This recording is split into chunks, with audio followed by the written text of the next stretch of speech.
Everyone, কেমন আছেন সবাই? আমি তো অনেক ভালো আছি। আজকে আমি আপনাদের সাথে শেয়ার করব আমি কিভাবে সেন্ট মার্টিনে গিয়েছিলাম, কয়দিন থেকেছিলাম, কোথায় থেকেছিলাম, কি খেলাম, কোথায় ঘুরলাম, সব কিছু থাকবে আমার এই ভিডিওতে।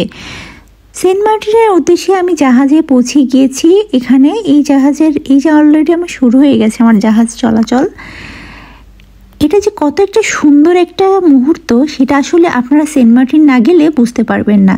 এই যে গাংচিলগুলো আমাদের সাথে সাথেই কিন্তু সেন্ট মার্টিন চলে যাচ্ছে। কি যে সুন্দর আশেপাশের পরিবেশটা, আমার কিন্তু খুবই ভালো লেগেছে।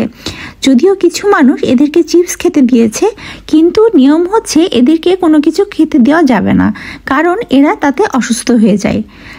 গাংচিলগুলা খুবই সুন্দর ছিল এবং এরা খাচ্ছিল, অনেকে দিচ্ছিল, বাট আমি কিন্তু ওদের চিপস দিইনি। আমরা 2 ঘন্টা পর পৌঁছে গেলাম এই যে সেন্ট মার্টিনে যা পৌঁছানোর থেকে আমি শুরু করলাম হাঁটা। এখান থেকে আমাদের রিসোর্টটা বেশি দূরে ছিল না। আমরা কিন্তু এখানে থেকেছিলাম চাঁদের বাড়ি রিসোর্টে। রিসোর্টটা অনেক সুন্দর ছিল আর আমার তো খুবই ভালো লেগেছে।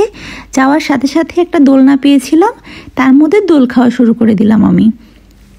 একটু পরে আমাদের রুম বুকিংয়ের কাগজপত্র সব কিছু ক্লিয়ার করা হলো। আমরা আগে থেকেই এটা বুকিং দিয়ে রেখেছিলাম 2 দিনের জন্য। আমাকে দিয়ে দিল একটা ঠান্ডা ঠান্ডা শরবতটা আমার খুবই ভালো লেগেছে। এই গরমের মধ্যে আমি খেয়ে ফেলেছি। আমি কিন্তু একটু গরমকালে গিয়েছিলাম, ভিডিওটা আমি পরে আপলোড দিয়েছি। এই যে এই রুমটা ছিল চন্দ্রিমা 1, এই রুমটাতে আমি ছিলাম 2 দিন। রুমটা আমার কাছে ভালোই লেগেছিল, যেহেতু বাঁশের একটু পুরাতন হয়ে গেছে ভিতর, মানে ওয়াশরুমটা, বাট বাদ বাকি সব কিছু ওকে ছিল।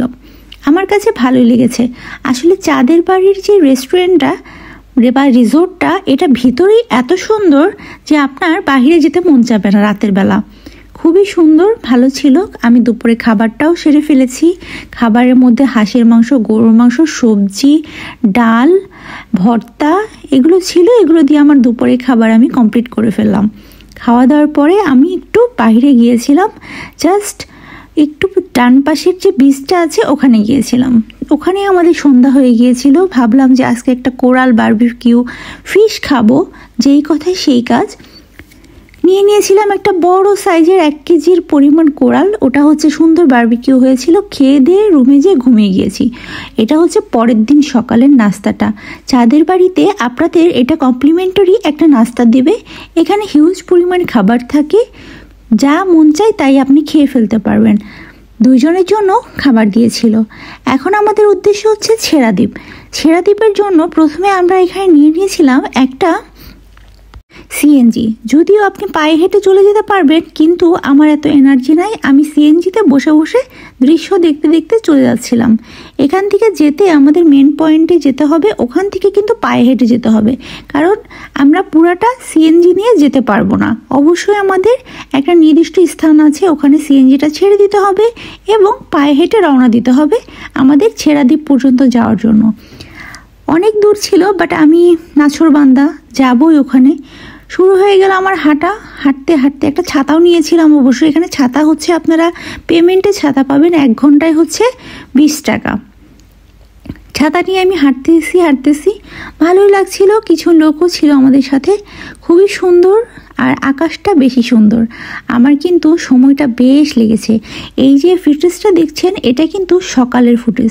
তখন বেজেছিল হচ্ছে 9টার মধ্যে দেখেন কি রোদ ঝলমলে একটি দৃশ্য। এখানে একদম শেষ পর্যন্ত গিয়েছিলাম, যেহেতু আমি অস্থির হয়ে গিয়েছিলাম। একটু বসে আমি রেস্ট করলাম। এই যে ছোট ছোট পানির হয়েছে, এখানে কিন্তু ছোট ছোট মাছ আছে। বাস্তবে দেখলে অনেক সুন্দর লাগবে। এরপরে আর আমার এনার্জি কুলায় নাই। আমি সুন্দর মতো ট্রলারে উঠে গেছি।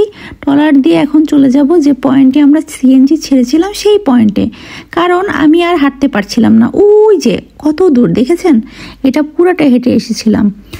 আসার পরে আর দুপুরে আমি কোনো ফুটেজ দিই নাই। ওই দিন রাতের বেলা আমি জাস্ট নিয়েছি, একটু দোল খাচ্ছিলাম। তারপরে হচ্ছে এই যে ডিনারটা করে ফেললাম। ডিনারটা খুবই মজা ছিল। আমার 2 দিন কি সুন্দর যে চলে গেল, আসলে আমি বুঝতেই পারলাম না। তারপরে আমি এই যে আবার ব্যাক করতেছি। খুবই ভালো একটা সময় কেটেছে। আপনারাও সেন্ট মার্টিনে যাবেন এবং আমি যেভাবে আমার ভিডিওটা করেছি আপনারাও ভিডিওটা করে দেখতে পারেন। আর সবাই আমার ভিডিওতে লাইক কমেন্ট শেয়ার করবেন। আমার যেহেতু নতুন পেজ, আপনাদের ভালোবাসায় আমাকে এগিয়ে নিতে পারবে এবং আমার কাজে উৎসাহ দিবে। সবাই ভালো থাকবেন, সুস্থ থাকবেন। আল্লাহ হাফেজ।